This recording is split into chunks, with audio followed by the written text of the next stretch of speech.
आप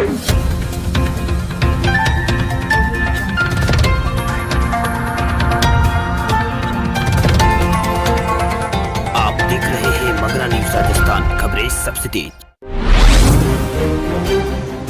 केंद्रीय कर्मचारियों के डीए में हो सकती है बढ़ोतरी, मोदी सरकार करने जा रही है ये काम। केंद्र की नरेंद्र मोदी सरकार दीपावली से पहले केंद्रीय कर्मचारियों की सैलरी में बढ़ोतरी कर सकती है। इसका लाभ केंद्रीय कर्मचारियों को मिल सके, इसके लिए मोदी सरकार उपभोक्ता मूल्य सूचकांक के आधार वर्ष में बदलाव करने पर विचार कर रही है। अगर सब कुछ ठीक रहा तो सरकार इसका आधार 2016 कर देगी। ऐसा होने पर सरकारी कर्मचारियों के महंगाई भत्ते यानी डीए में यहाँ पर बढ़ोतरी हो जाएगी। जानकारी के मुताबिक केंद्र सरकार के इस फैसले से देश भर के 48 लाख केंद्रीय कर्मचारियों को फायदा होगा। कहा यह भी जा रहा है कि केंद्र सरकार उपभोक्ता मूल्य सूचकांक के आधार वर्ष में बदलाव की डिटेल 21 अक्टूबर तक यहाँ पर मोदी सरकार जारी कर सकती है। वही उपभोक्ता मूल्य सूचकांक वस्तु एवं सेवा के औसत मूल्य के माप के लिए किया जाता है, जिसका गिनना यहाँ पर सामानों एवं सेवाओं के एक मानक समूह के औसत मूल्य की गणना करके की जाती है। इसका उपयोग अर्थव्यवस्था में खुदरा मुद्रास्फीति को मापने के अलावा यहाँ पर कर्मचारियों के महंगाई भत्ते की गणना के लिए भी किया जाता है। असम सरकार का बड़ा फैसला, राज्य में 2 नवंबर से खुलेंगे शैक्षणिक संस्थान। असम सरकार राज्य में शैक्षणिक संस्थान 2 नवंबर से शुरू करने जा रही है। राज्य के शिक्षा मंत्री हिमंत बिस्वा ने कहा कि मार्च में लॉकडाउन के बाद से बंद चल रहे शैक्षणिक संस्थान 2 नवंबर से राज्य में फिर से खोले जाएंगे। उन्होंने कहा कि शैक्षणिक संस्थान कक्षा 6 से 12वीं तक के छात्रों के लिए फिर से खुलेंगे। हालांकि कक्षा 5 तक के छात्रों के लिए स्कूल बंद रहेंगे। स्कूल में शामिल होना छात्रों की ओर से यहाँ पर स्वैच्छिक होगी। उन्होंने कहा है कि उनके अभिभावक उन्हें स्कूल भेजना या ना भेजने का फैसला लेंगे। इस साल जरूरी उपस्थिति की कोई जरूरी नहीं है। इसमें साल ज्यादा उपस्थिति की कोई जरूरत नहीं है। निजी स्कूल और कोचिंग सेंटर 2 नवंबर से फिर से यहाँ पर खुल सकेंगे और उन्हें कोविड नियमों का पालन करना होगा। यहाँ पर मंत्री ने कहा है कि इनमें प्रत्येक को स्वास्थ्य विभाग के संपर्क में रहना होगा। इन संस्थानों में समय समय पर परीक्षण किए जाएंगे और निजी स्कूलों को ऑनलाइन कक्षाओं के साथ जारी रखना वो चाहते हैं तो सरकार को इसमें कोई आपत्ति नहीं है। वही गृह मंत्रालय के अनलॉक 5 के दिशा निर्देशों के अनुसार स्कूलों को यहाँ पर 15 अक्टूबर के बाद धीरे धीरे पूरे देश में खोलने की अनुमति दी है। हालांकि निर्णय राज्य सरकारों और केंद्र शासित प्रदेश की सरकारों को यहाँ पर प्रशासन द्वारा ये लिया जाएगा। वही मंत्री ने कहा कि असम सरकार यहाँ पर 12वीं स्तर तक के सभी कक्षाओं को फिर से शुरू करने के बारे में कोई निर्देश जारी नहीं करेगी। संबंधित विश्वविद्यालय कार्यकारी परिषद इस पर फैसला करेगी और नियमों का पालन करेंगे। रसोई गैस सिलेंडर की ब्लैक मार्केटिंग को रोकने के लिए केंद्र की मोदी सरकार नियमों में कुछ बदलाव करने जा रही है। सरकार अगले महीने की शुरुआत यानी 1 नवंबर से रसोई गैस सिलेंडर को लेकर नया नियम लागू करने की तैयारी में है, जिसके बाद सिलेंडर की होम डिलीवरी की व्यवस्था पूरी तरह से बदल जाएगी। तो अगर आप भी घर बैठे सिलेंडर मंगवाते हैं तो इन नियमों का जानना आपके लिए बहुत जरूरी हो जाता है। वही 1 नवंबर से देश भर में 100 स्मार्ट सिटी में यहाँ पर गैस सिलेंडर की डिलीवरी के लिए वन टाइम पासवर्ड यानी OTP अनिवार्य हो गया है। दरअसल सरकार का लक्ष्य है कि स्थायी उपभोक्ता तक गैस सिलेंडर पहुंचे। इसे सुनिश्चित करने के लिए यहाँ पर नई व्यवस्था लागू की जा रही है। अब नए सिलेंडर नए नियमों के लागू होने के बाद डिलीवरी बॉय आपके घर तक सिलेंडर लेकर आएगा तो उन्हें OTP बताना अनिवार्य होगा। आपको बता दें कि सरकार गैस सिलेंडर की ब्लैक मार्केटिंग को रोकने के लिए कदम उठा रही है। इस कदम में सिलेंडर से चोरी होने वाला गैस और चोरी होने वाले सिलेंडर और सही ग्राहकों की पहचान करने में यहाँ पर आसानी होगी। नए नियमों के तहत कस्टमर जैसे ही सिलेंडर बुक करेंगे तो ग्राहक के मोबाइल पर वन टाइम पासवर्ड यानी OTP आ जाएगा। वही इस OTP को आपको डिलीवरी बॉय को आपके घर तक सिलेंडर पहुंचाने वाले को बताना होगा। वही 1 नवंबर से OTP शेयर किए बिना LPG सिलेंडर की डिलीवरी नहीं हो पाएगी। फिलहाल इस व्यवस्था को यहाँ पर जयपुर और तमिलनाडु के कोयम्बटूर में पायलट प्रोजेक्ट के तौर पर लागू किया गया है, लेकिन अब 1 नवंबर से देश भर की 100 स्मार्ट सिटीज में इस योजना का विस्तार किया जा रहा है। वही इन शहरों से मिलने वाले फीडबैक के आधार पर देश भर में इस व्यवस्था को लागू किया जाएगा। हरियाणा सरकार का बड़ा फैसला, लॉकडाउन में काम किया या नहीं लेकिन हर कच्चे कर्मचारी को मिलेगा पूरा वेतन।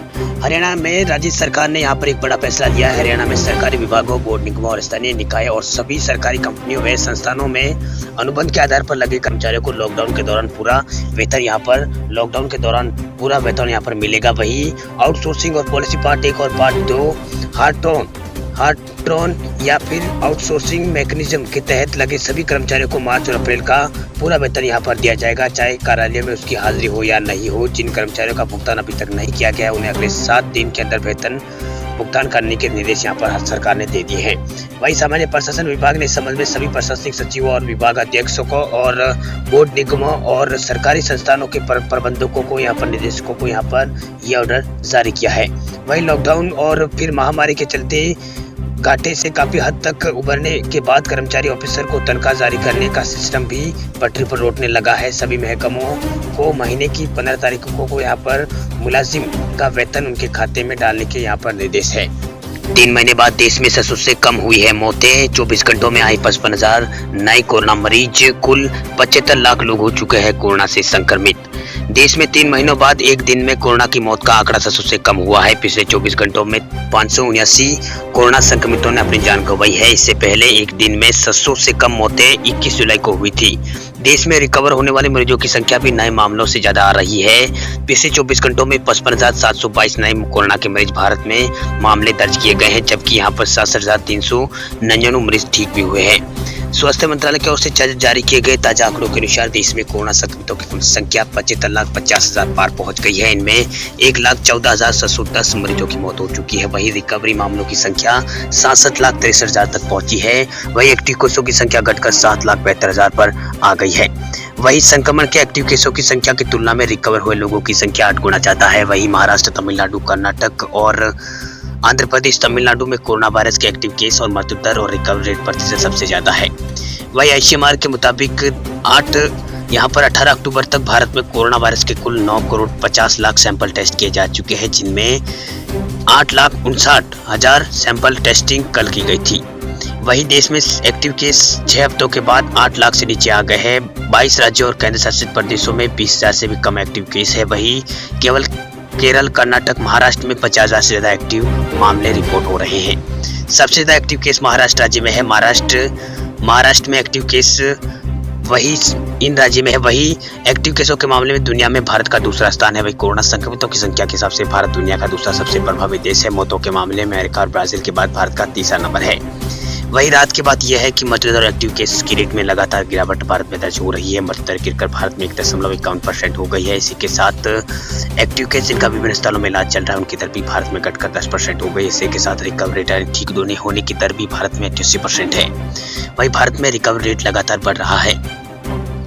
प्राइवेट नौकरी करने वालों के लिए बड़ी खबर। दीपावली से पहले सरकार कर सकती है नई स्कीम का ऐलान।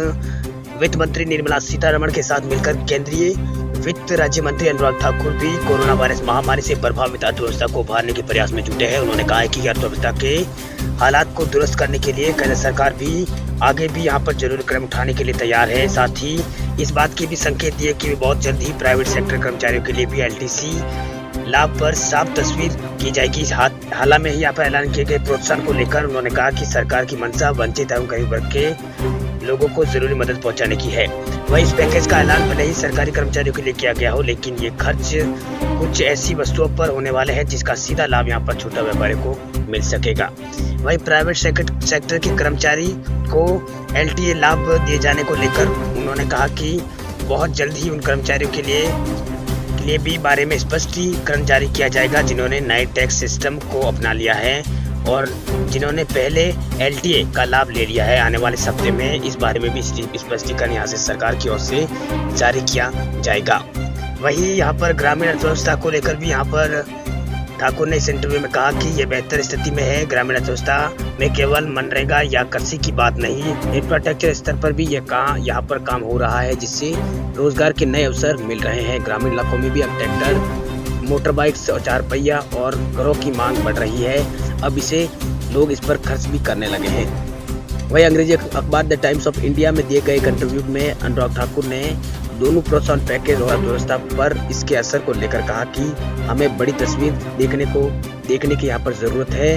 वही आलोचना तो स्वाभाविक रूप से होगी। भारत ही इकलौता ऐसा देश है जहाँ 8 महीनों के लिए 80 करोड़ लोगों को मुफ्त में अनाज दिया गया हो। इसके अलावा गरीब वर्ग के बैंक अकाउंट में यहाँ पर 68,000 करोड़ रुपए ट्रांसफर किए गए हैं। इसके अलावा सूक्ष्म, लघु एवं मध्यम उद्यमियों के लिए भी यहाँ पर कई कदम सरकार ने उठाए हैं।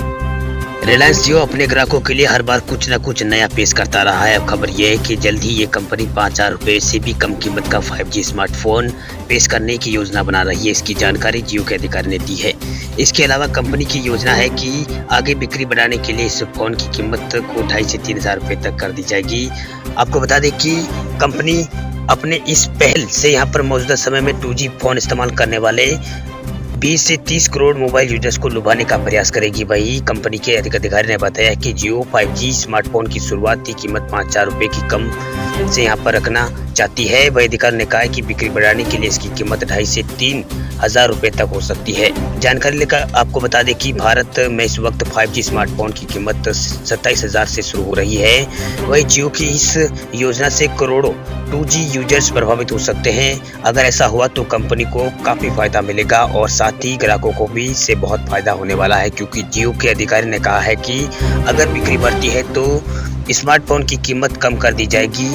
आपको बता दें कि रिलायंस इंडस्ट्री की 43वीं एनुअल मीटिंग में यहाँ पर मुकेश अंबानी ने भारत को 2G मुक्त बनाने की बात यहाँ पर की थी। वही रिलायंस इंडस्ट्रीज की 43वीं एनुअल मीटिंग को संबोधित करते हुए कंपनी के चेयरमैन मुकेश अंबानी ने कहा कि रिलायंस जियो एंट्री लेवल पर 5G स्मार्टफोन लेकर आएगी। साथ ही उन्होंने ये भी कहा है कि जियो और गूगल मिलकर भारत को 2G मुक्त बनाएंगे।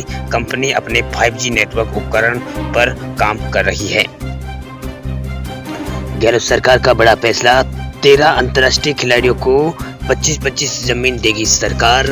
राजस्थान की अशोक गहलोत सरकार ने बड़ा ऐलान किया है। अंतर्राष्ट्रीय खेलों में प्रदेश का नाम रोशन करने वाले 13 खिलाड़ियों को राज्य की अशोक गहलोत सरकार ने 25-25 बीघा यहां पर सचित जमीन आवंटित करने का फैसला किया है। सीएम अशोक गहलोत ने इसकी मंजूरी दी है। इनमें ओलंपिक, एशियाई और राष्ट्रमंडल खेलों में पदक जीतने वाले और इनमें भाग लेने वाले खिलाड़ी भी शामिल हैं। इन खिलाड़ियों को इंदिरा गांधी नहर परियोजना क्षेत्र में यहाँ पर 25 बीघा सचित जमीन मिलेगी। वही अंतर्राष्ट्रीय पदक विजेता 5 खिलाड़ियों को जमीन का मुफ्त आवंटन यहाँ पर किया जाएगा, जबकि अंतर्राष्ट्रीय स्पर्धाओं में भाग लेने वाले 18 खिलाड़ियों को यहाँ पर आरक्षित दर पर जमीन देने का फैसला किया गया है।